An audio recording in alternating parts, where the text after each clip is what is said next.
মানুষের নাম বাদ আছে। আমরা বলেছি যোগ্য মানুষকে আবাস যোজনায় বাড়ির টাকা দিতে হবে। সেই মানুষ লাল না সাদা, বামপন্থী না দক্ষিণপন্থী না ডানপন্থী দেখার দরকার নাই।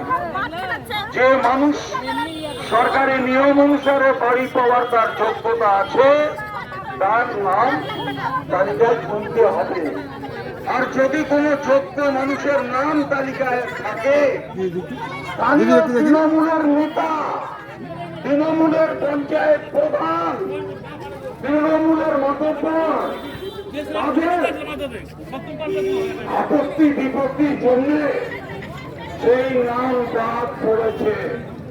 সারা দক্ষিণ দিনাজপুর জেলা, সারা পশ্চিম বাংলায় অসংখ্য যোগ্য মানুষের নাম তালিকা থেকে বাদ পড়েছে। আমরা বলছি কোন যোগ্য মানুষের নাম বাদ দেওয়া চলবে না।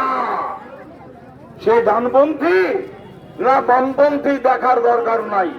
সে মানুষটা হিন্দু না মুসলমান, রাজবংশী না আদিবাসী দেখার দরকার নাই। যে মানুষ পাওয়ার যোগ্য, যার বাড়ি নাই, কাঁচা বাড়ি, মাটির বাড়ি, ভাঙা বাড়ি, বিধবা মানুষ, সেই মানুষের তালিকায় তার নাম থাকবে এবং তাকে না বাড়ির টাকা দিতে হবে। এইটা আমাদের পরিষ্কার বক্তব্য আজকে ডেপুটেশনে। গোটা বাংলা জুড়ে যে ডেপুটেশন, সেটাই আমাদের বক্তব্য। এই যে দেখেছেন এখানে মহিলারা জমায়েত হয়েছে, সেদিন আমি মোহনা অঞ্চলে এসেছিলাম।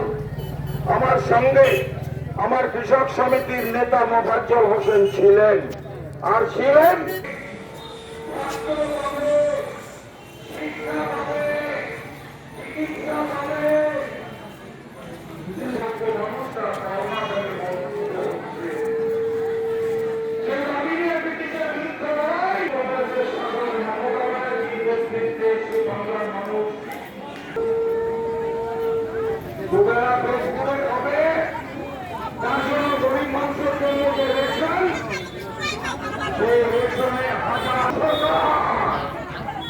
হাজার হাজার কোটি টাকা